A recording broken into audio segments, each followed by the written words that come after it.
Bueno, les voy a hablar acerca de una temática muy interesante, de mucha actualidad, lo que es la Body Sensor Network for Monitoring Patients para pacientes que están aislados en aislamiento domiciliario por la enfermedad del coronavirus o COVID-19 también conocido.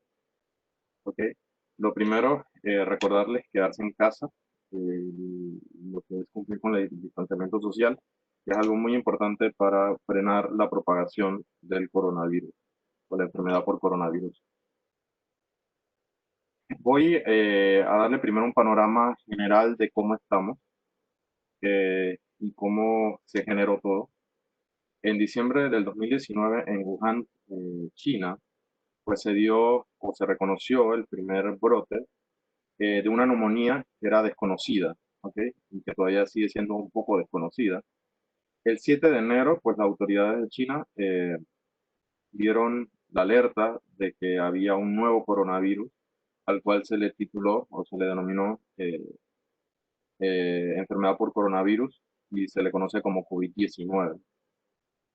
Miren que desde enero hasta la actualidad, eh, meses después, en marzo del 2020, se declara pandemia. Pero la palabra pandemia es una palabra eh, bastante grande, ¿ok? Porque pandemia, para que sea pandemia, muchísimos países tienen que tener la enfermedad o enfermos a la misma vez, ¿ok? Entonces, realmente antes de declararse pandemia tuvieron que haber habido muchísimos brotes, la propagación tuvo que haber sido muy rápida para abarcar a muchísimos países a la misma vez. Y esto solamente pasó el 11 de marzo del 2020, cuando ya la Organización Mundial de la Salud declaró esta enfermedad por coronavirus una pandemia. Yo quiero contextualizar esta presentación para que ustedes vean lo importante. Uno, la importancia de la investigación, la importancia del desarrollo, pensar antes las cosas, porque nosotros nos tenemos que adelantar a lo que pueda ocurrir en el mañana. Obviamente, la situación de pandemia, muy pocas personas pues tienen la vida para poder haber vivido en una de estas pandemias que fueron relativamente mortíferas, las pandemias anteriores. Ahora estamos viendo una pandemia en el que nosotros tenemos un gran avance tecnológico, en el cual las industrias farmacéuticas son muy robustas en cuanto al avance de la tecnología, avance de la ciencia. Estamos en una cúspide que obviamente se ha podido controlar y aumentar la esperanza de vida de muchos de los países, tratar de erradicar enfermedades, tratar de controlar y mantener a flote una infraestructura de salud. Pues esta pandemia vino a decirnos, mira, ustedes no son tan robustos como pensaban. ¿Ok? Ustedes no realmente no están totalmente preparados, no pueden tener todas las barajas o todo el juego controlado. ¿Ok?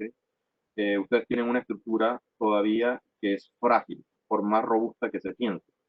En este sentido, me gustaría mencionar que para que la presentación fuera totalmente actualizada, yo tomé los datos del día de hoy, ¿ok? De hoy en la madrugada, para que ustedes vieran cómo estamos ahora mismo. Que no es que esto ha sido un mes antes, eh, un mes o 2 meses de información. Esto ha sido recogido en la madrugada de hoy. Y si ustedes ven aquí, nosotros tenemos 137.989 casos adicionales en el día de hoy, 3.554 muertos en las últimas 24 horas a nivel mundial. Estos son datos de hoy en la madrugada. Inclusive la página de la Organización Mundial de la Salud indica que es el 16 de julio, o sea, hoy, eh, a las 3 p.m. Ok, perdón, el día de ayer. ¿Ok? Entonces, uno de los datos importantes aquí es que representa un aumento relativo del 1,97% en casos y un aumento relativo de muertes de 1,21% en comparación con el día anterior, o sea, con el 15 de julio. Son datos recientes de la Organización Mundial de la Salud. En cuanto a las potencias, por ejemplo, en lo que es las Américas, pues tenemos los Estados Unidos, que representa el 48.5% de todos los casos y el 45.9% de todas las muertes de la región de las Américas. En Brasil, representa el 27.5% de todos los casos y el 25.3% de todas las muertes. Si ustedes combinan estos dos países, pues tenemos que en estos dos países solamente está el 76% de todos los casos y el 71.2% de todas las muertes reportadas actualmente en la región americana, ¿ok? De todo el continente americano. Si ustedes pueden apreciar, los números son bastante altos y debemos recordar que Brasil es un país industrializado y Estados Unidos es uno de los países líderes, no solamente a nivel de América, sino a nivel mundial. Y tenemos estos problemas y este porcentaje de muertes. Los que somos países en vías de desarrollo debemos tratar de controlar, porque realmente nuestra infraestructura de salud es una estructura no tan robusta, por ende no podemos permitir que la enfermedad avance. ¿Por qué no podemos permitir que la enfermedad avance y que no haya tantos contagios? Porque nosotros no tenemos esa capacidad de respuesta, nosotros no tenemos esos recursos para poder suplir o para poder hospitalizar a medio país, ¿ok? Entonces, la idea, ok, que se presenten los casos, que se puedan controlar los casos, tratar de mantener los casos lo más controlados posible, pero si llega un momento en que, que la enfermedad se descontrola y sobrepasa la capacidad de respuesta, como ahora muchos países están en esta línea de estar entre poder soportar el número de casos y no poder soportar el número de casos. Por eso que la primera diapositiva que yo les quería colocar era quédense en casa. Nosotros, si nos quedamos en casa, pues reducimos la probabilidad de propagación de la enfermedad de aquellas personas que son asintomáticas, o sea, que no presentan los síntomas, pero que no presenten los síntomas no quiere decir que no lo pueda transmitir.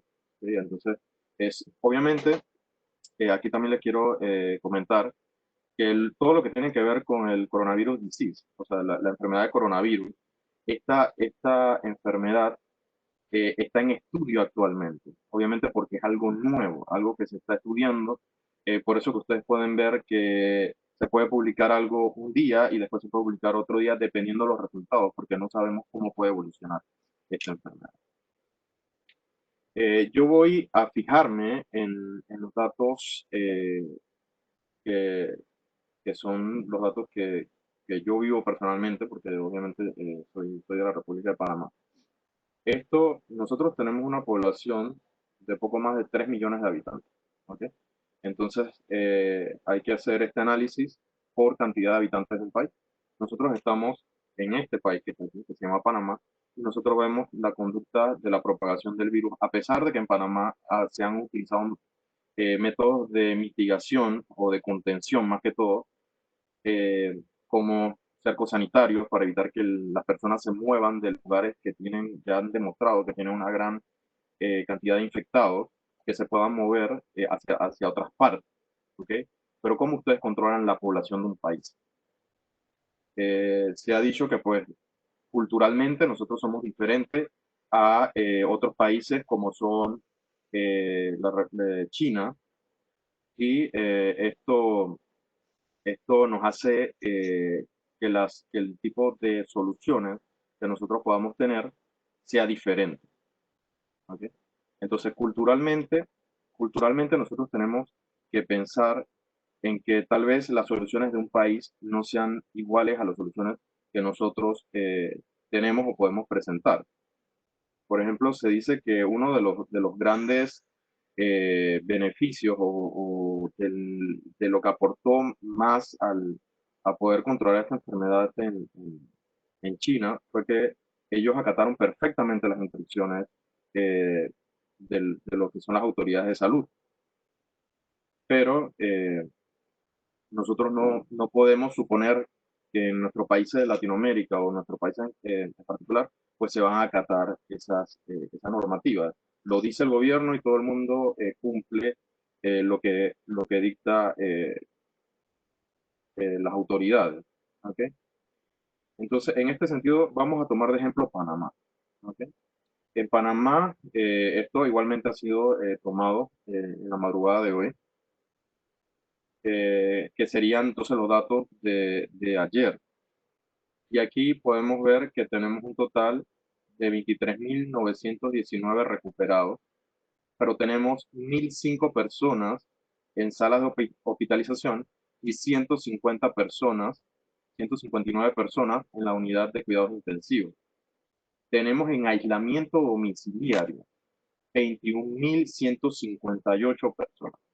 Aquí nosotros también voy a explicar un poco la palabra aislamiento domiciliario, porque realmente esto que vemos aquí, los 21.158, no son aislamientos domiciliarios voluntarios, o sea, son aislamientos que el Ministerio de Salud de Panamá pues, ha recomendado a personas que han estado en contacto con personas positivas, personas que tienen síntomas de leves a moderados, que se mantengan, que no ameritan ser hospitalizados. Y pues también tenemos el número de fallecidos que son 932 en totales de lo que lleva la pandemia, ¿sí? Desde cuando se identificó ese primer caso. Ahora mismo pues tenemos aquí 47.173 casos confirmados, de los cuales 21.158 están en aislamiento domiciliario.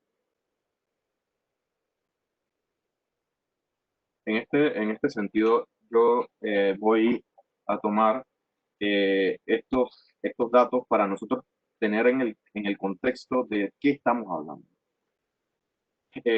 Según la información de la Organización Panamericana de la Salud, pues se entiende por aislamiento domiciliario una restricción o eliminación de actividades que se realizan habitualmente fuera del domicilio de esa persona. Puede aplicarse voluntariamente, ¿ok? Cuando nosotros decimos, ok, quedémonos en casa. Eso quiere decir que la población de un país ha decidido, ya sea por eh, medida preventiva, quedarse en sus casas. Muchísimas veces se le dice, ok, quédense en su casa, pero para este estudio no se va a considerar un aislamiento domiciliario per se, porque aislamiento domiciliario, pues entendemos que es una persona que ha estado cerca de un positivo, que no debería salir de su casa. Hay un aislamiento que es un aislamiento preventivo, que ese aislamiento, por ejemplo, vamos a aislar a toda la población para que no salga de su casa para evitar la propagación. Pero los que están en un aislamiento domiciliario son personas que han estado cerca de positivos, han interaccionado con positivos o son positivos. ¿Ok? Entonces nosotros tenemos un grupo bastante grande de personas. Nosotros tenemos que controlar todo ese contacto que ha tenido ese positivo con otras personas para tratar de contener la propagación de este virus. ¿Ok? Si las personas presentan síntomas respiratorios leves o moderados, deben permanecer en el hogar. O sea que estos son personas, pueden ser que sean asintomáticas o que tengan estos síntomas muy leves o síntomas muy moderados, deben quedarse en casa. Más que todo para ver cómo evoluciona esta enfermedad. Si ustedes han podido ver en las noticias pues, internacionales, ustedes van a poder comprobar que muchos de los reportes, por ejemplo, que han encontrado a personas que han dado positivo, que están circulando por las calles, por diferentes tipos de razones, ya sea porque tienen que llevar el sustento a su casa, ya sea porque si no es así no comen, entre otras cosas, porque ustedes saben que cuando hablamos de la población, tenemos diferentes tipos de situaciones, ¿ok? Entonces, se entiende que, ok, yo te tengo que decir, ok, quédate en tu casa, pero si yo soy positivo y cómo como y cómo me mantengo, quién me vigila, qué hago, o sea, yo tengo que salir. Ahí nosotros tenemos diferentes tipos de casos y cada caso, si nos ponemos a pensar, va a tener múltiples tipos de soluciones, ¿ok? Pero lo importante es tratar de respetar, porque si nosotros somos positivos, nosotros si salimos podemos contagiar en cuestión de pocas horas a muchísima gente. ¿Sí? Entonces, obviamente, el costo para la salud pública va a ser mucho mayor. Nosotros tenemos que identificar a poblaciones. ¿Qué pasa? Tal vez nosotros podemos enfermarnos, eh, recuperarnos, estar bien, eh, pero hay personas que si se llegasen a contagiar, tienen una probabilidad mucho mayor de sucumbir a la enfermedad del coronavirus. Por ejemplo, están los adultos mayores, las personas con enfermedades crónicas como la parte cardiovascular, la diabetes, entre otras personas que tienen enfermedades crónicas. Como ustedes saben, enfermedades crónicas pues, son cáncer, enfermedades respiratorias, diabetes, enfermedades cardiovasculares, entre otras, que son enfermedades crónicas no transmisibles. En este caso, miren que yo lo traté de colocar textual de la información de la Organización Mundial de la Salud que ellos mismos indican. Debe informarse de fuentes oficiales sobre cómo está afectando esta infección a otros grupos poblacionales. ¿Por qué? Porque el conocimiento está avanzando rápidamente. O sea, no es que una institución o un instituto científico de investigación les diga a ustedes, ok, esta es la verdad absoluta, porque es algo que es nuevo para todo el mundo. Está en investigación. Los centros de investigaciones a nivel mundial están tratando de conseguir medios de poder elaborar la vacuna, de poder probar que estas cosas pues resultan y obviamente dependiendo de lo que se descubra, entonces se va publicando, obviamente dentro de los criterios de la comunidad científica, porque no se puede publicar cosas que no hayan sido contratadas y no hayan sido probadas, pero se está trabajando de una forma muy rápida para dar esa información y que pues, la población lo tenga. Obviamente, si sale algo que ha sido probado, entonces lo van a publicar, pero no es que se sienta que se está contrariando, porque lo que sí sería contradictorio es que se descubra algo y se quede callado, ¿ok? Entonces hay que contrastarlo antes de poder darlo a la palestra pública.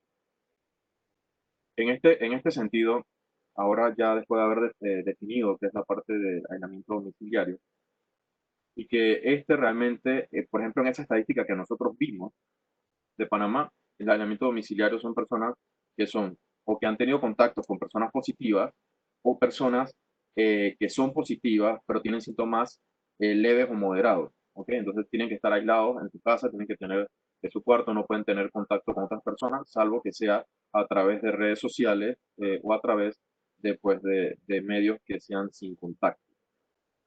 En este sentido, nosotros vamos a identificar algunos síntomas que son propios de, de, de llamar a urgencias cuando ustedes están en aislamiento domiciliario, por así decirlo.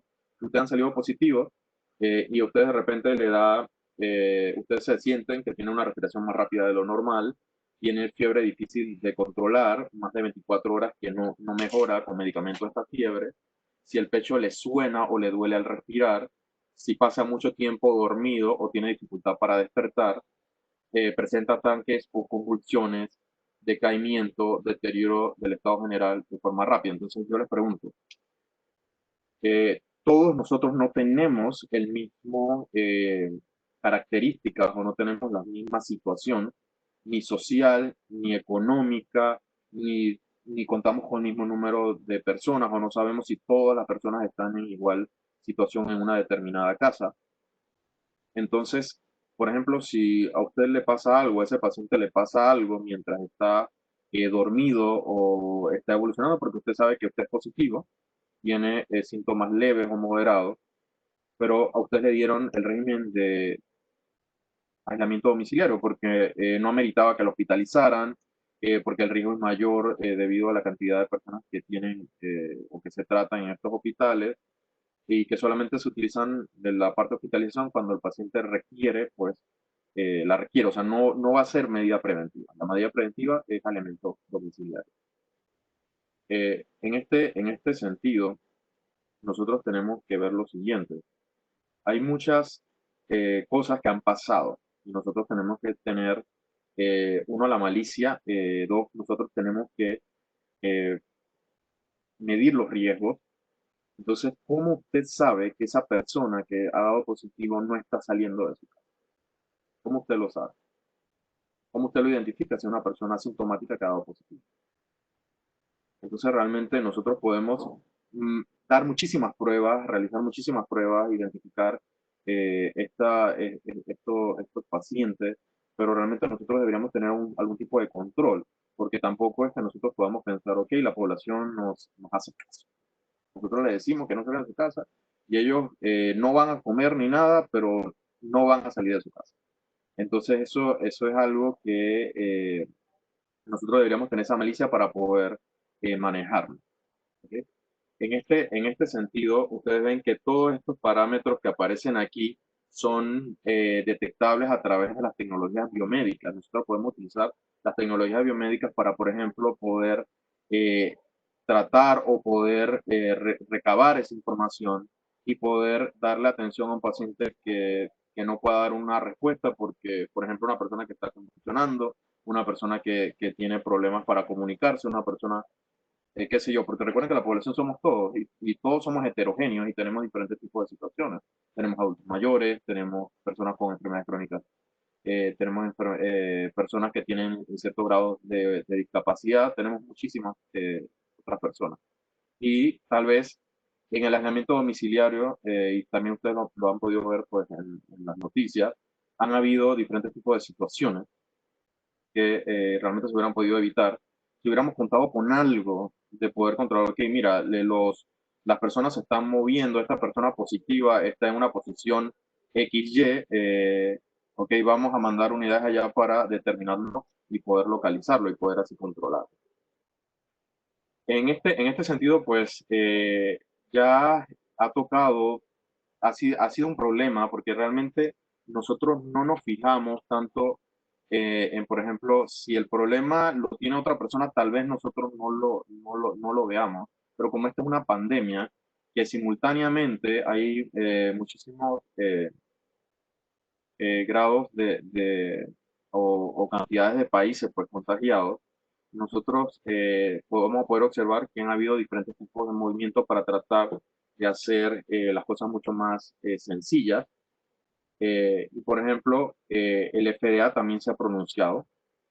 Por ejemplo, ellos han dado o han comentado pues, cierto grado de flexibilidad, de alternativa para aliviar esta creciente demanda de servicios de salud, entre una de las cuales está lo que es nuevas políticas para lo que es el monitoreo de pacientes con COVID, con la enfermedad de coronavirus, el COVID-19 de forma remota. Entonces nosotros si podemos ver este sentido o verlo o poder analizarlo, nosotros vamos a ver que ya estas tecnologías pues se estaban probando o se estaban investigando a nivel mundial. Inclusive hay congresos que son de tecnologías para monitorización remota.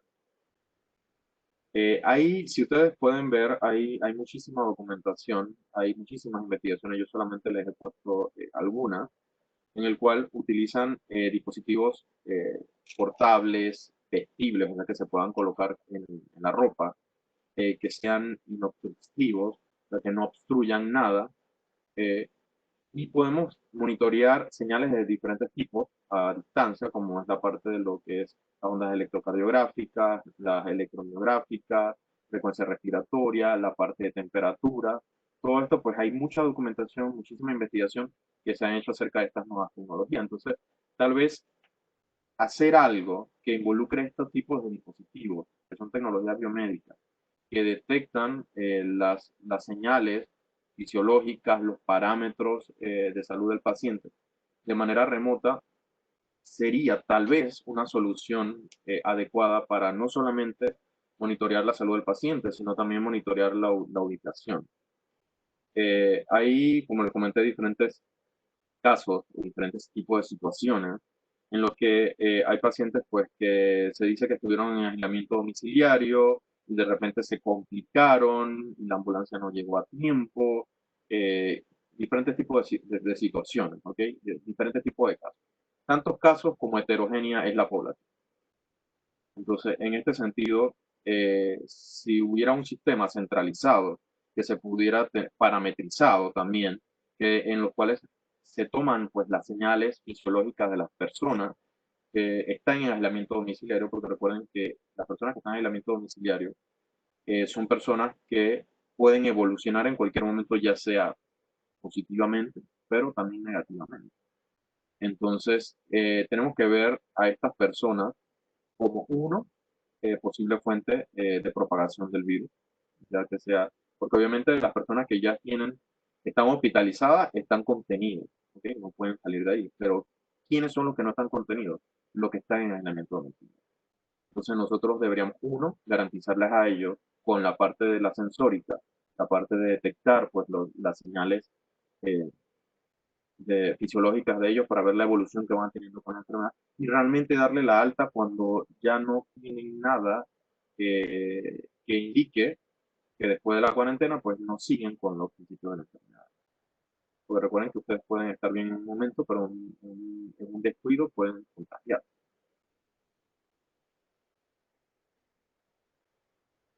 Eh, aquí también es muy importante pues eh, que estas tecnologías, pues estas tecnologías de la parte de los sensores, la parte de lo que son las redes, ha estado en evolución en los últimos años. Es un hot topic de investigación, es uno de las investigaciones pues más importantes pues, que se hacen e innovadoras para poder llevar la salud a esta tecnología ha ido evolucionando tanto para facilitar a nivel de usuario, tanto para facilitar pues la acción del personal de la salud y pues ha sido comprobado que puede ser una excelente solución para el monitoreo de pacientes diagnosticados con coronavirus, de la enfermedad de coronavirus. Entonces tenemos ahí, por ejemplo, pueden ver citado un paper que tiene que ver con la utilización de tecnología de monitoreo remota para poder controlar o detectar eh, este tipo de parámetros fisiológicos que ayudarían a monitorizar de forma remota pues, la salud de los pacientes. Entonces, este punto que les puse aquí, una solución para ahora, ¿ok? Realmente es una solución porque ya esto se está investigando tal vez como para tecnología del futuro, tecnología que pudiera ser utilizada cuando se aumentaba la población, cuando la población de adultos mayores fuera tan grande, cuando las enfermedades crónicas no transmisibles fueran tan grandes, que necesitáramos pues monitorizar a las personas porque las enfermedades crónicas no transmisibles podrían causarle muerte, pero ahora mismo estamos necesitando este tipo de tecnologías para monitorizar la situación de personas que, uno, son un riesgo para las otras personas, y dos, para monitorear y asegurar su calidad de vida. Obviamente hay muchísimas ventajas que igualmente se las voy a presentar un poco resumidas, para que ustedes puedan pues identificar que realmente algo que se pensaba, esta imagen que ustedes ven aquí es de una investigación que yo realicé en el 2014. Obviamente es un tipo de sistemas que son redes de sensores corporales, son sensores que se colocan en el cuerpo, pero en ese momento pues se pensaba esta tecnología para poder darle una calidad de vida al adulto mayor, a las personas que tenían enfermedades crónicas no transmisibles, pero ahora pues se está cambiando el panorama porque tal vez esto sería la solución para ahora.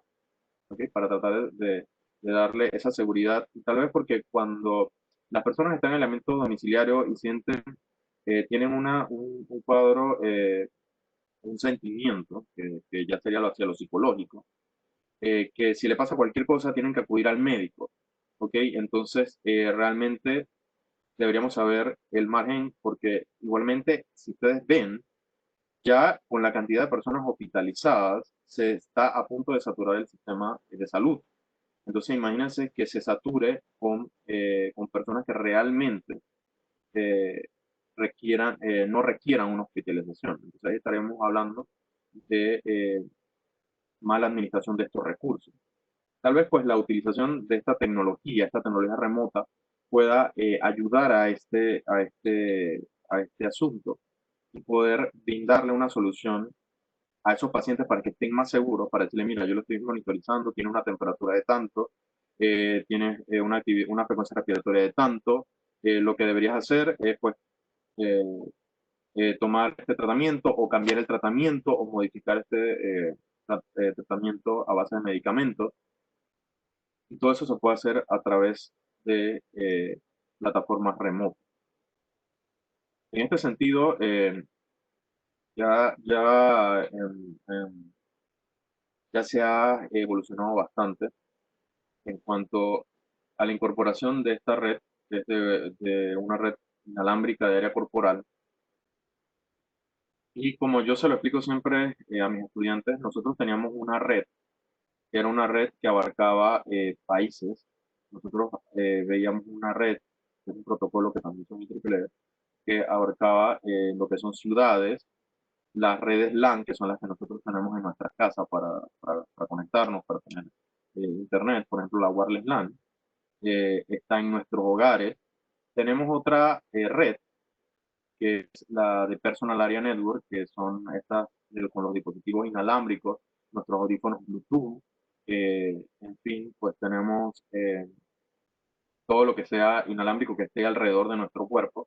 Y lo único que nos hacía falta era esta red, que ya no es que está alrededor de nuestro cuerpo, sino que está dentro y sobre nuestro cuerpo, que serían la Wireless Body Area Network, dispositivos que están implantados dentro del cuerpo y dispositivos que están sobre el cuerpo.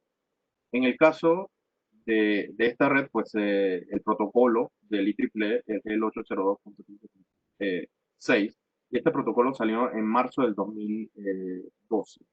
¿Ok?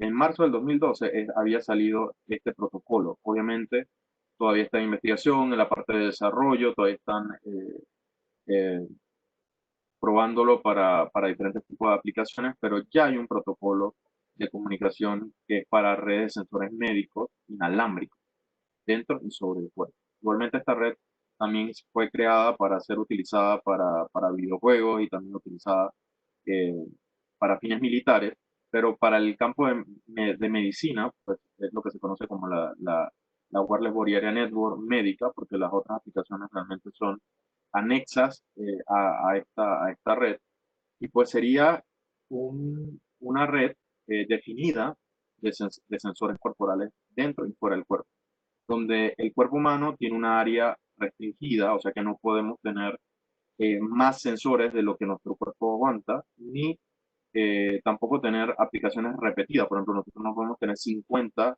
electrocardiógrafos sobre nuestro cuerpo. No podemos tener uno porque la idea de estos dispositivos es que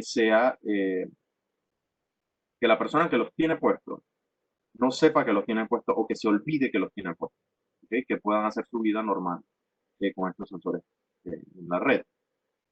También nosotros, pues, estas redes de la Wireless Body Area Network tiene diferentes tipos de retos, ¿ok? Porque es una red heterogénea que está compuesta por diferentes tipos de dispositivos sobre el cuerpo, como puede ser la parte de lo que es el electroencefalógrafo, el frecuencia respiratoria, el electrocardiógrafo, el saturación de oxígeno. También nosotros podemos tener la parte de la estimulación del nervio vago, podemos tener diferentes estimulador gástrico, entre otros. ¿Ok? Aquí nosotros vemos que estos dispositivos pues cumplen diferentes tipos y están en diferentes posiciones dentro de la red. Nosotros tenemos dispositivos que están sobre la red y dispositivos que están sobre el cuerpo y dispositivos que están dentro del cuerpo. Tenemos diferentes tipos de medios de propagación, como por ejemplo los que están sobre el cuerpo, tienen una comunicación que está sobre el aire o sobre la piel, mientras que los dispositivos que están dentro del cuerpo tienen el inconveniente de que las ondas electromagnéticas que se tienen que transportar tienen que atravesar tejidos biológicos, como por ejemplo la sangre, los huesos, la grasa, o sea, otros tipos de medios de propagación. Y aquí nosotros podemos identificar que estos sensores pues, van a tener diferentes tipos de restricciones en la propagación de sus ondas electromagnéticas. Y a su vez, pues tenemos que estos van a tener diferentes tipos de trabajos, como por ejemplo la monitorización de signos, la monitorización de parámetros, diferentes tipos de parámetros, eh, eh, elementos que son para el diagnóstico, elementos que son para el tratamiento, Y esto pues es una red que a nosotros pues nos va a dar diferentes tipos de aplicaciones o diferentes tipos de, de funcionalidades o diferentes tipos de aplicaciones que nos pueden ayudar a nosotros, ya sea a monitorizar, a tratar o a diagnosticar pues al paciente. En la parte del hardware, estos dispositivos pueden ser también bastante heterogéneos, como por ejemplo la parte de lo que son sensores, lo que es la parte de actuadores y lo que es la parte sensores actuadores. En este sentido, nosotros podemos ver que la red o una red de área corporal pues tiene diferentes tipos de situaciones y diferentes tipos de características, ya sea técnicas o de retos dentro del cuerpo. Asimismo, pues nosotros vamos a tener que pensar en una red que nosotros pudiéramos utilizar para poder llevar una solución a los pacientes que están en aislamiento domiciliario. Este es un tema bastante interesante, este es un tema de bastante estudio, pero realmente esto que nosotros pensábamos que iba a ser el futuro o el nuevo reto o lo que vendría a ser las nuevas tecnologías del mañana, realmente es algo que requerimos para hoy, para una realidad que en la actualidad nos está afectando, ¿no? Entonces, esto a manera de introducción, pues aquí nosotros vemos una red de sensores que están compuestos por la parte de frecuencia cardíaca, el sensor de temperatura, sensor de posición, sensor de frecuencia respiratoria. Entonces, vemos una red que esa red está formada por dispositivos que son realmente dispositivos de baja complejidad, dispositivos que son alcanzables, dispositivos que se pueden adquirir, dispositivos que se pueden desarrollar para poder controlar una enfermedad que, como ya hemos visto, es una enfermedad de tipo respiratoria producida por un virus que está en investigación, pero que estos tipos de parámetros no son difíciles poder monitorizar con las tecnologías biomédicas actuales. ¿Ok? Entonces, este es un ejemplo o una representación de una red que pudiera servir para monitorizar a estos pacientes. Por ejemplo, la topología que nosotros vemos aquí, pues tenemos a un paciente o a esta persona de estudio, en el cual nosotros vamos a monitorizar sus parámetros, a los parámetros que a nosotros nos van a servir eh, para, eh, para poder detectar o monitorizar pues, la situación que él tiene. Se puede ver que el coordinador es un teléfono celular. Este pues envía la información al teléfono celular y este a su vez puede ir a través de los datos móviles o a través del mismo Wi-Fi de la casa si no tiene, o si tiene, o puede ser a través de las dos, para que se puedan comunicar a través de la parte de lo que es central de monitoreo, rastreo de pacientes, servicios hospitalarios, accesos remotos, entre otros. ¿Ok? Entonces aquí nosotros vamos a poder ver que esta red pues tiene diferentes tipos de beneficios. Una red que sería excelente para este tipo de monitorización sería, por ejemplo, una topología estrella, que pues a nosotros nos sirve para poder centralizar la información en un determinado punto, en un determinado nodo. ¿Ok? Entonces aquí nosotros vemos este ejemplo que realmente sería un ejemplo bastante práctico para poder monitorizar, para poder controlar a esa persona que está en un régimen de aislamiento hospitalario. Entre otras cosas, pues tenemos que esta red realmente no son complejas, tienen la practicidad que se pueden ser escalables y en sí pudiéramos tener una red a nivel nacional con muchos usuarios, así como nosotros tenemos pues la red de telefonía celular, nosotros pudiéramos tener por cada celular o por cada persona un acceso al medio eh, y este pues nos ayudaría a nosotros a poder tener, así como la red soporta pues tener a un alto tráfico, eh, también eh, nosotros pudiéramos tener este tipo de red para poder monitorizar y poder darle un mayor servicio a la, a la población. Qué impacto nosotros esperaríamos de este tipo de redes aplicadas a la monitorización de la salud del paciente? Nosotros teniendo aumento de la disponibilidad de la información para la toma de decisiones, o sea, realmente nosotros tendríamos información en tiempo real en tiempo real de la situación de todos los pacientes, pudiéramos hacer o manejar la parte de estadística. También nosotros pudiéramos realizar muchas cosas, o sea, pudiéramos tomar decisiones en base a datos reales y poder lograr, poder tomar mejores decisiones dependiendo de los indicadores o de la información que nosotros obtuviéramos en tiempo real. También aumento de la productividad de los profesionales de la salud, mejorando el seguimiento de los pacientes en régimen de aislamiento domiciliario. También tuviéramos una eficiencia en la utilización de recursos económicos y humanos. También aumentaríamos la disponibilidad de los recursos humanos para otras actividades, ¿ok? Enfocando, no desgastando tanto a los profesionales de la salud, sino tratando de equilibrar entre la parte tecnológica y realmente utilizar a los profesionales como eh, eh, de forma eh, de forma eficiente, ¿ok? De forma eficiente porque nosotros pudiéramos, uno, monitorizar a los pacientes que están en aislamiento domiciliario y tal vez pudiéramos pasar el recobro de estos pacientes a sus familias, tomando las medidas de precaución también con los controles a través de este tipo de redes.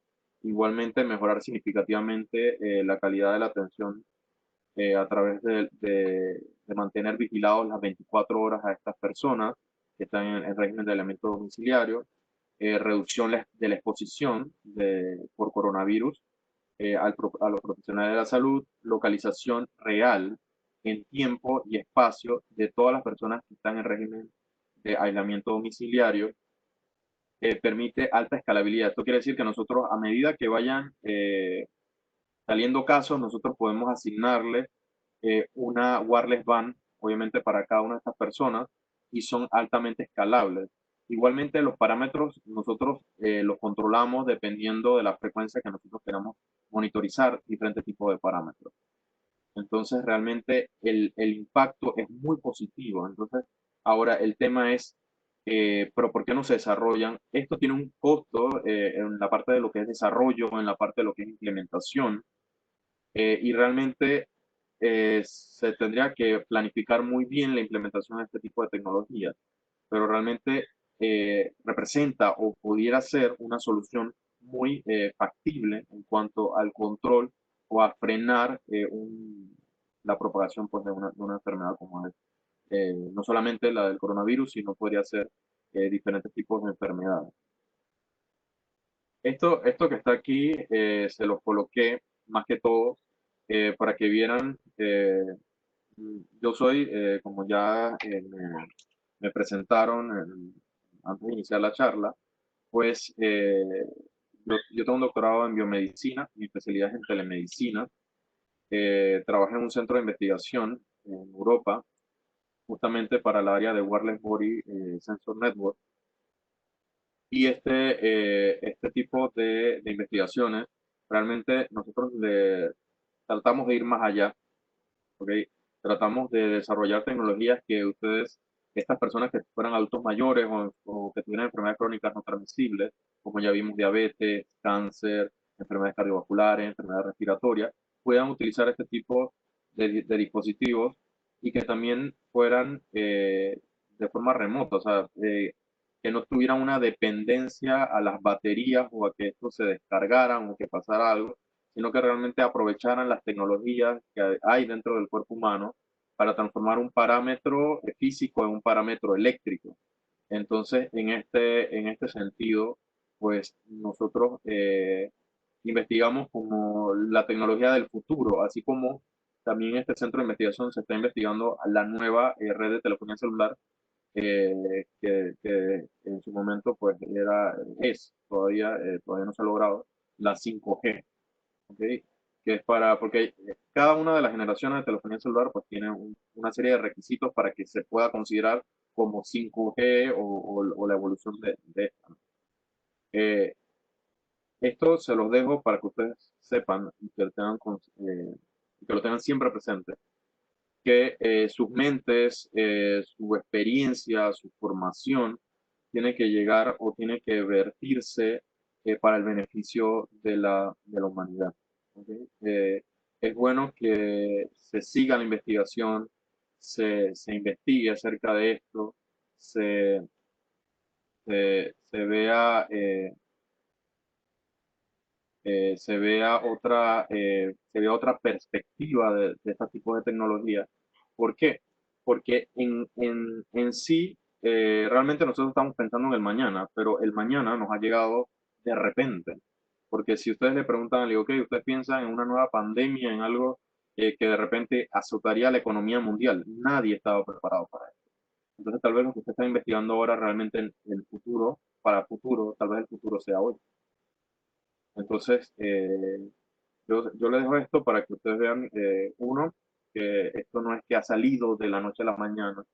Estos artículos científicos que les estoy mostrando, que soy el primer autor de ellos, son investigaciones que datan, por ejemplo, del 2010, que tuvieron resultados en el 2012, de 2015, que son resultados que en su momento pues estaba pensado para cuando la población aumentase demasiado y poder tener soluciones para los adultos mayores, para tener soluciones para los que tienen enfermedades crónicas no transmisibles, en fin. ¿Ok?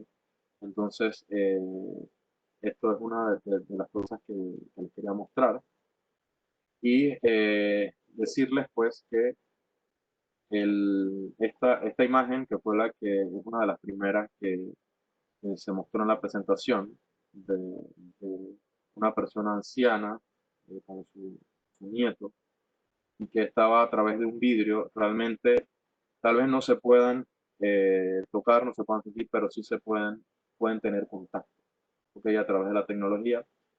Yo siempre le digo a mis estudiantes que la ingeniería biomédica tiene una cosa que es muy importante, que es que se puede hacer lo inhumanamente posible. ¿Ok? Porque tal vez lo humanamente posible se quede corto, pero a través de la tecnología se puede hacer lo inhumanamente posible y poder cambiar la perspectiva y poder ayudar a hacer las cosas, ¿no? Eh, Hasta aquí pues mi presentación. Estoy abierto a las preguntas que me quieran realizar. Estoy viendo que hay varias preguntas, creo que alguien la va a focalizar. Ok, agradecemos al doctor Ernesto Ibra por su valioso aporte. En estos momentos iniciaremos la sección de preguntas y respuestas, por lo cual solicitamos que en el chat, en la opción a todos los panelistas, puedan colocar su nombre y apellido. Nosotros procederemos a activar su micrófono para cederles la palabra, o bien pueden escribir su pregunta en el chat para luego dar lectura y nuestro ponente pueda solventar las dudas. Sí, aquí tenemos ya un par de preguntas. La primera es, a nivel latinoamericano, ¿en cuánto tiempo los hospitales podrían implementar estos servicios de monitoreo remoto? ¿Se me escucha? Ah, sí, lo escuchamos, ingeniero. Ok. Doctor. Aquí realmente, realmente, si se eso es que la pregunta es bastante relativa. Se puede implementar en muy poco tiempo. Creo que hay un feedback en la línea.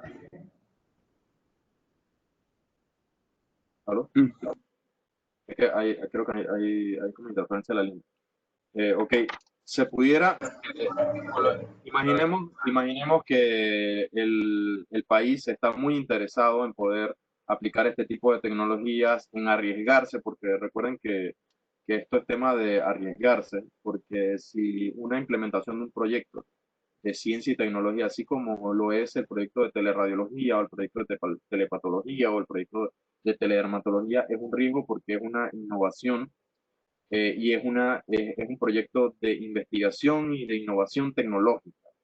Entonces, el proyecto primero tiene que ser adoptado y tiene que ser aprobado para poder ser desarrollado. Esto realmente yo considero que ya se escapa, por ejemplo, de un marco de investigación a un marco de implementación. Cuando nosotros, tal vez cuando nosotros tenemos tiempo para hacer planes piloto, por ejemplo, nosotros vamos a abarcar una ciudad, nosotros vamos a abarcar una comunidad, una parte de la población, eh, nosotros podemos hacer un plan piloto e irlo escalando a medida de que el proyecto va avanzando. Realmente la implementación sería bastante rápida porque la investigación ya se ha hecho, inclusive ya hay muchos tipos de información, muchos tipos de tecnologías que han demostrado que son a manera de experimento, pues han resultado que son muy confiables. Y realmente lo que tomaría implementar esto sería la rapidez con que el país o el gobierno estaría dispuesto a arriesgarse. Porque realmente ahora mismo en las condiciones que se vive actualmente, todo es ganancia. ¿Ok? Este tipo de proyectos generalmente se hacen como proyectos pilotos y después se van escalando, pero obviamente la situación pues requiere rapidez, prontitud y una inversión también, una inversión. Por el sentido de tiempo realmente sería el tiempo que se le pueda destinar o los recursos económicos que se le destine a un proyecto similar. Ok, gracias doctor por solventar la duda. La siguiente pregunta dice, ¿qué sensores se podrían utilizar para monitorear a los pacientes con COVID-19? Ok, por ejemplo, lo de frecuencia respiratoria, los dispositivos que son eh, electromiógrafo, electroencefalógrafo, electrocardiógrafo, los sensores de temperatura. Porque, ¿qué pasa? Nosotros, como pudimos ver en la presentación, nosotros tenemos, ok, el aumento de la temperatura podría sugerir o se tiene o se podría tener COVID-19. ¿Ok? Pero estamos hablando, por ejemplo, en este caso, de personas que ya han salido positivas, que ya se saben que tienen COVID-19, y realmente lo que vamos a monitorizar es la evolución de ellos. Por ejemplo, si nosotros podemos monitorizar la frecuencia cardíaca, eh, hay, eh, hay varios estudios, por ejemplo, que utilizan pues, sensores electromiográficos de la actividad de los músculos del cuerpo. En este caso, pues serían los músculos que intervienen en la respiración para poder ver cuánto está avanzando la enfermedad. Entonces, realmente nosotros adquiriendo los datos se pueden procesar, se pueden colocar o parametrizar, se pueden colocar umbrales para poder detectar cuánto ha avanzado. Obviamente porque nosotros vamos a tener el registro de ese paciente desde el momento que fue diagnosticado hasta toda su evolución. Inclusive, como lo mencioné, esta información podría ayudar también a tomar o a saber más acerca de esta enfermedad, porque obviamente tendríamos mucha muestra, muchas personas que se le está captando las señales y ver pues su evolución, pero en sí no son, no, si ustedes se ponen a analizar, por ejemplo, lo que nosotros necesitamos o lo que se monitoriza en los hospitales, temperatura, frecuencia respiratoria, frecuencia cardíaca, se puede meter la parte de lo que es electromiografía porque ya se ha estudiado bastante la parte de lo que es la mecanobiología de ciertas enfermedades, no del COVID, pero de ciertas enfermedades pulmonares, que realmente o sea, ayudarían, no es crear, ¿ok? No es crear algo para monitorizar COVID, sino que COVID ahora mismo se está caracterizando por una serie de síntomas que pueden ser monitorizados con las tecnologías que nosotros tenemos. O sea, no es crear un dispositivo, sino obtener la información, poder procesarla, poder analizarla y poder tener resultados basados en el análisis de estos resultados. Ok, muchas gracias, doctor. Otra pregunta dice así, ¿cómo se puede determinar la cantidad de sensores que soporta el cuerpo? Ok, esa pregunta es muy interesante. Hay otros tipos de situaciones que nosotros deberíamos contemplar. Por ejemplo, como son sensores inalámbricos, hay un parámetro que se llama SARS, que es Specific Absorption Rate, que es la tasa de absorción específica de ondas electromagnéticas, o sea, de posición de campos electromagnéticos sobre el cuerpo. ¿Ok? Eso, por ejemplo, la proximidad de un sensor a otro se tiene que ver. Eh, Allí, generalmente lo que se hace es, por ejemplo, si son pocos sensores, realmente esa pregunta es una de las preguntas que creo que más han estudiado en la parte de escalabilidad. Porque, por ejemplo, nosotros, a pesar de que pudiéramos forrar a una persona en sensores, perdón, realmente no es lo ideal, porque nosotros no queremos entorpecer a la persona. Nosotros queremos colocar una cierta cantidad de sensores que realmente sean los que se necesita. Por ejemplo, si nosotros quisiéramos hacer una red para monitorizar este tipo en especial de cuadro, porque realmente lo que nosotros tenemos, lo que queremos hacer es monitorizar pues, la evolución de un paciente que está en aislamiento domiciliario, de forma remota. Entonces, realmente nosotros pudiéramos tener 5 sensores, 6 sensores, yo creo que no llegaríamos a 10 sensores, que realmente la limitante es que nosotros, ¿qué pasa? Que el área de aplicación de la Wireless Body Area Network es el cuerpo humano, porque es de área corporal. Entonces, eh, realmente las áreas van a ser tan variadas como variadas son las personas. Pero realmente la cantidad de sensores que se necesitarían para monitorizar aquí estaría alrededor de los 5 o 6 sensores. No creo que más de eso. Obviamente porque es para monitorizar evolución, no es para realizar un tratamiento, sino es para poder captar las señales y ver cuándo requiere de una asistencia. Recordando que ahora mismo se mandan a las personas pues, a aislamiento domiciliario, pero no hay esa información. O sea, no hay esa información en tiempo real. Y si ustedes se mueven o se desplazan de un lado siendo COVID positivo, la única forma es que alguien los detecte de forma, hacer por una infección o porque lo revisen en la base de datos y usted aparezca positivo, pero más de ahí todo es avance. No sé si... Así es.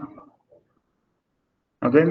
La siguiente pregunta, ingeniero, dice, ¿cómo les ha funcionado la implementación de esta metodología para la monitorización de pacientes?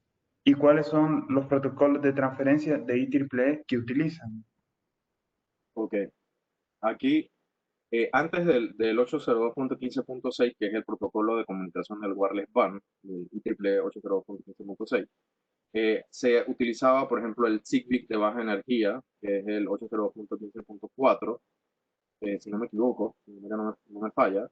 Obviamente primero se empezó con ese porque consumía menos energía. Obviamente después, en el 2012, apareció el IEEE 802.15.6.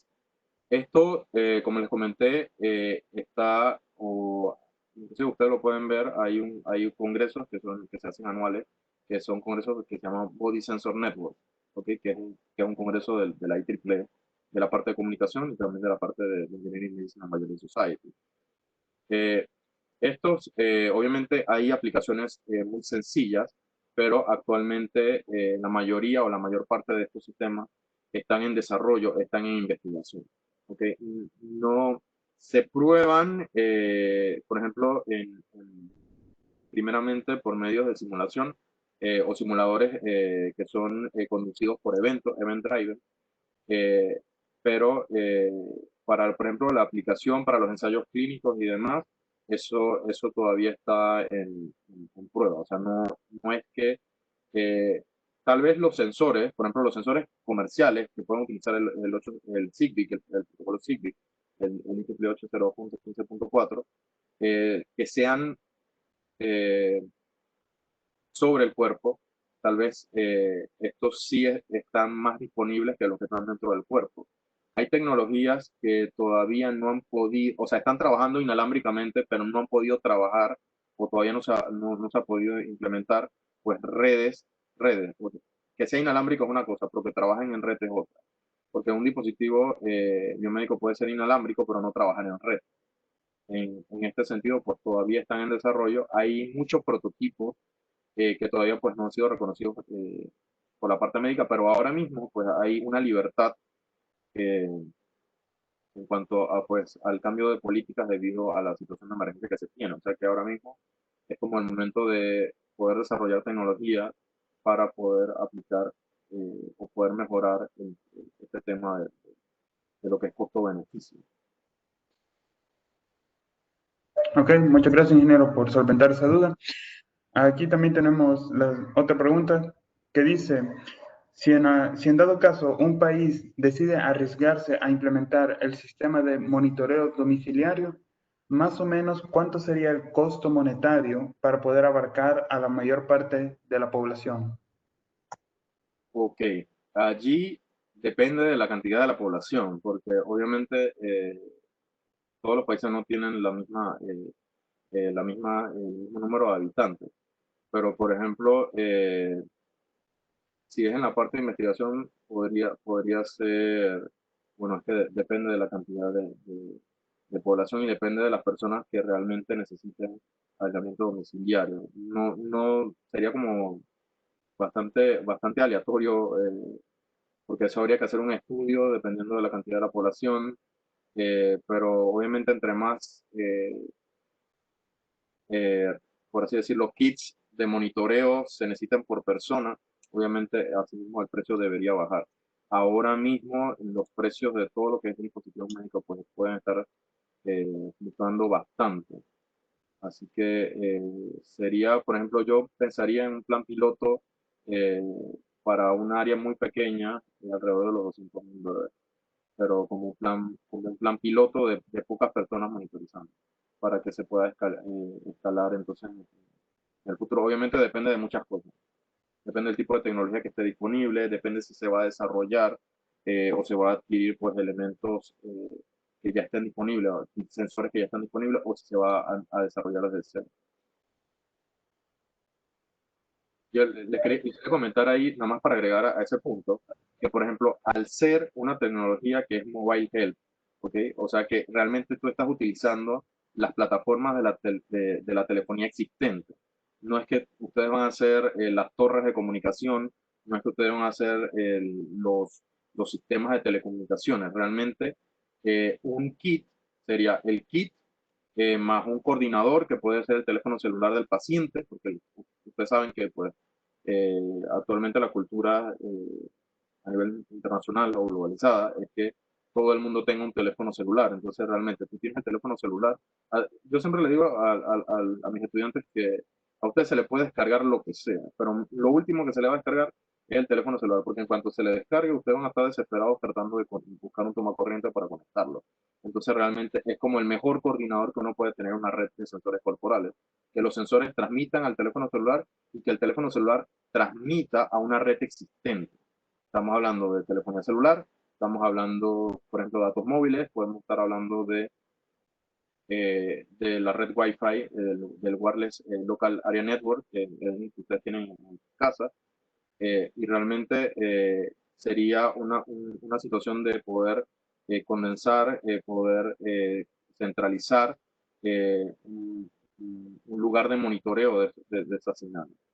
¿Okay? Entonces no es que piensen que se tienen que hacer las antenas, se tienen que hacer los sistemas de telecomunicaciones, porque realmente el tema de mobile health o de salud móvil está definido por la Organización Mundial de la Salud en el Global Observatory in eHealth, que es el Observatorio Global en Medicina Electrónica o Salud Electrónica, como el uso de las tecnologías de monitoreo, por ejemplo, la tecnología inalámbrica a través de la plataforma existente.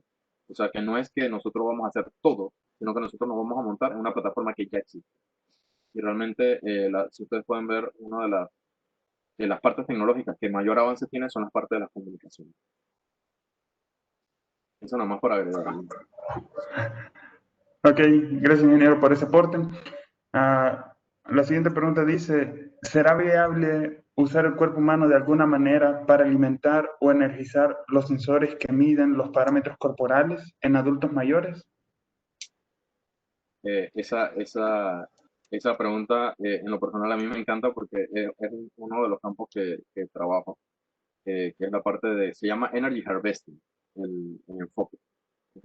Que es la captación de energía en el entorno humano o sea, para cambiar este parámetro, o sea, un parámetro físico, llámese la diferencia de temperatura dentro del cuerpo, llámese el movimiento, llámese las deformaciones que ocurren en la caminata, llámese la oxidación de la glucosa para producir energía. Eh, Hay diferentes tipos de captadores de energía. Lo único que eso también es un campo de investigación porque tiene diferentes tipos de dificultades. Por ejemplo, bueno, varias de las dificultades que tiene es una que las fuentes que hay disponibles para convertirla en energía eléctrica en el cuerpo humano o sobre el cuerpo humano dan muy pocas cantidades de energía y es muy variante en el tiempo. Entonces, una de las investigaciones que realmente eh, todavía está en experimentación es justamente esa, porque al tener varias fuentes de captación de energía, obviamente la capacidad de respuesta de cada uno de los sensores en la red va a variar y no va a ser la misma, porque no es que se consiga muchísima energía, se consigue muy poca y tiene que ser almacenada antes de ser utilizada.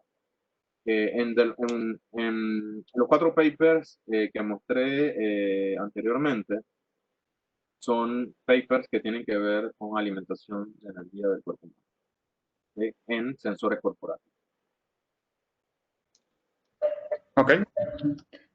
Bien, otra pregunta dice de que los gadgets que se tienen hoy disponibles en cuanto a monitoreo de signos vitales, ¿qué tan confiables son a su parecer? Ok. Eh, bueno, ahí le tengo que comentar en la parte de asuntos regulatorios. Obviamente, para que se considere un dispositivo médico, el dispositivo médico tiene que cumplir una serie de requisitos, no solamente de la parte que esté funcionando, que esté monitorizando ese parámetro, sino que tan fiable sea, qué tan exacto sea y qué tan seguro sea. ¿Ok? Entonces, para que sea considerado como grado médico, tiene que pasar muchas pruebas. De allí es porque los dispositivos médicos sean tan costosos, porque tienen un proceso, uno de investigación muy grande en la parte de pruebas y demás, para asegurarse que sean seguros para el paciente y que sean eh, precisos. ¿Ok? Ahora, ahí voy a estar, bueno, que me va a decir, eso es bastante contradictorio. Bueno, voy a decir una cosa bastante contradictoria. Bueno, de tener algo a no tener nada, mejor es tener algo. O sea, realmente, por ejemplo, la necesidad de la madre de la inventiva. Hay muchos países que pues, están pasando bastante trabajo y realmente un dispositivo que a nosotros puede ser no tan preciso, pues a ellos les esté funcionando porque obviamente es de menos, de- es menos probado, tal vez pueda tener un margen de error mucho más grande, qué sé yo, pero por lo menos de tener nada a tener algo, pues es un avance. Es un poco el tema de costo-beneficio. Eh, pero obviamente para redes experimentales tal vez se pueda demostrar que teniendo sensores de muy bajo costo, se pueda pues, tener una precisión lo suficientemente buena como para poder monitorizar algún tipo de situación. Porque tal vez nosotros no, es como yo le digo, o sea, si la, si la, si la idea es, por ejemplo, es parchar algo o depende de lo que sea, de lo que quieras emparchar, ¿no? O sea, nosotros allí es dependiendo de lo que realmente, si tú tienes a disposición un tipo de sensores que no sean, por ejemplo, grado médico, pero están detectando, no qué sé yo, la temperatura con una incertidumbre muy grande, depende de la aplicación para la cual tú la necesitas, ¿no? Obviamente, si son grado médico, van a ser mucho más costosos por la seguridad que tienen que cumplir, y las pruebas que tienen que realizar y los certificados que tienen. Ok, gracias, ingeniero. Solo dos preguntas más. La primera, ¿hay algún efecto secundario o alguna posibilidad de rechazo de los sensores en el cuerpo humano? Bueno, eso siempre está. Ahora, vamos, los sensores que están dentro del cuerpo humano tienen que cumplir los criterios de biocompatibilidad, tienen que ser biocompatibles.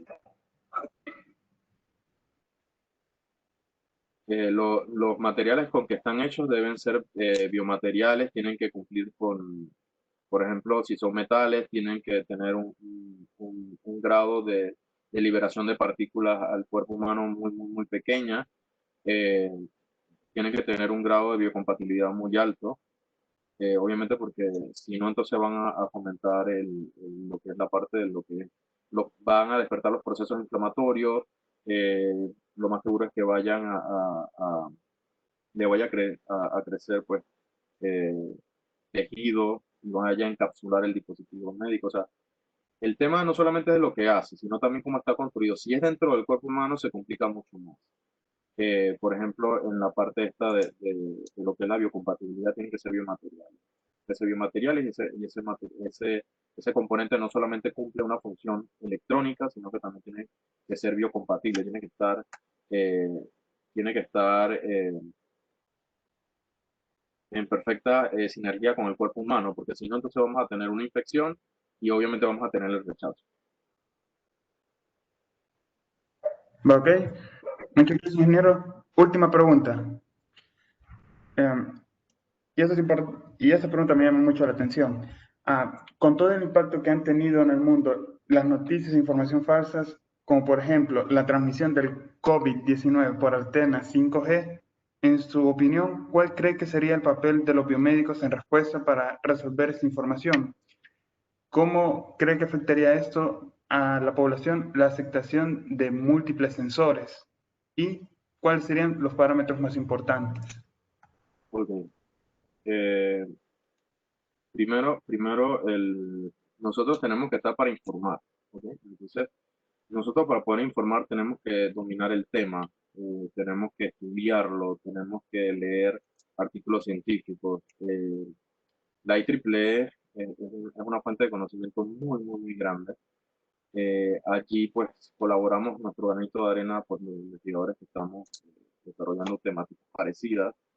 Podemos tener enfoques diferentes, podemos tener variables que sean diferentes, que estemos empleando de forma diferente, pero hay estudios que ya se han hecho, más que todo porque, por ejemplo, eh, cuando se vio la parte de propagación de las tecnologías de las telecomunicaciones, de que las antenas producían cáncer, perdón, que las antenas producían leucemia, que nadie quería tener una antena cerca de su casa porque decía que se iban a morir. Entonces, hay muchos estudios que si bien indican la mayoría de ellos que son no concluyentes porque realmente el cáncer es, es una enfermedad que realmente tiene muchos factores de riesgo, eh, y todo puede aumentar la posibilidad, hasta la parte genética, hasta muchas partes, muchas cosas pueden fomentar la aparición de cáncer. ¿Ok? También porque nosotros estamos viviendo más, que es algo que no se oscilaba antes.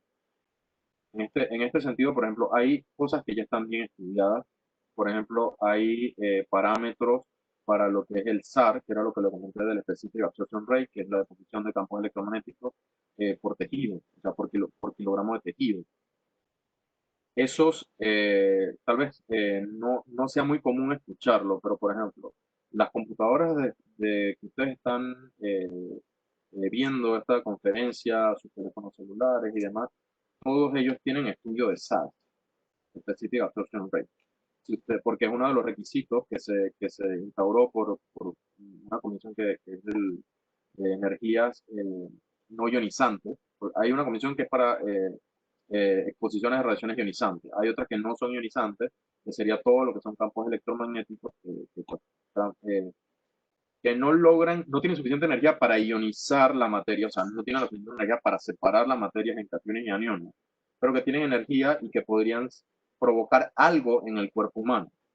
Entonces ellos han instaurado pues, niveles, inclusive la parte americana, perdón, estadounidense, australiana, tienen límites de SARS, que son unidad, o sea, es watts sobre kilogramo, ¿okay? O sea, que es una unidad de potencia sobre una unidad de masa.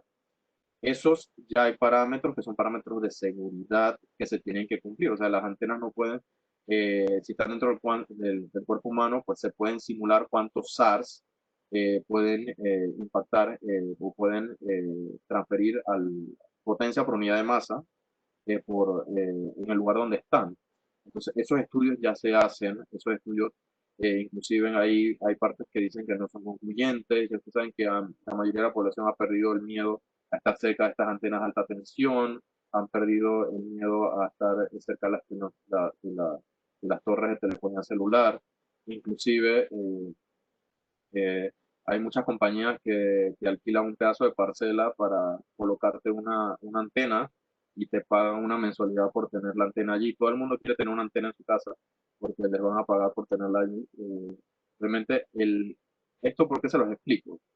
Porque entre más investigación nosotros hagamos, nosotros más vamos a perder el miedo, más no el respeto, porque el respeto nunca se tiene que perder. Nosotros siempre, uno, tenemos que tener respeto a lo que nos pueda pasar por la electricidad, eh, tenemos que tener respeto por lo que nos puede pasar por los agentes biológicos, la parte de bioseguridad, tenemos que tener el respeto por lo que nos pueda pasar con las fuentes de radiaciones ionizantes, gamma, beta, fotones de rayos X. Nosotros siempre tenemos que tener el respeto, más no el miedo, porque el miedo se contrarresta con el conocimiento. Si nosotros no tenemos el conocimiento, siempre vamos a tener miedo de las cosas. Pero realmente, todos estos, por ejemplo, las fuentes radioactivas, los generadores de radiación, nos dan mucho más beneficios eh, que hechos desafortunados.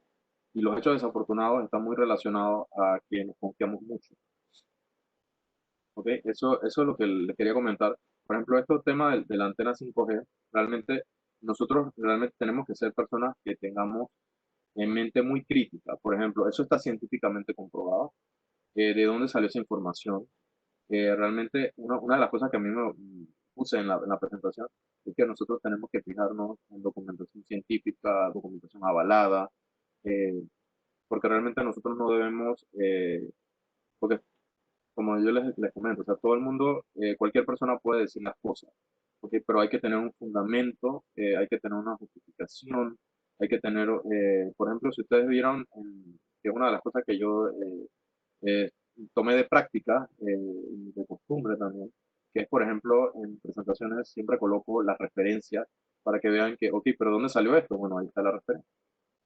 Para que ustedes vean que todo tiene una justificación, o sea, todo nosotros tenemos que ser muy críticos porque hay una frase que dice que el conocimiento es poder y cuando nosotros creemos ciegamente, por ejemplo, una tecnología, en algo, nosotros tenemos que buscar información, documentarnos para tomar las mejores decisiones. En sus mentes está el futuro de la humanidad y de la forma que ustedes piensan, eh, realmente es lo que va a ser el mañana. Lo que hay muchos conocimientos que son válidos a pesar de que pasan los años. Asimismo, nosotros tenemos que pensar en que nosotros podemos tener un problema que es nuevo, que este problema no lo han tenido antes, y poder tener soluciones, pero que sean soluciones que sean justificadas en el estado del arte, e investigaciones que son muy parecidas en los trabajos relacionados al tema que se están abarcando, eh, y poder avanzar en el conocimiento. ¿No? Ese es el- la conclusión que yo les podría dar para esa pregunta.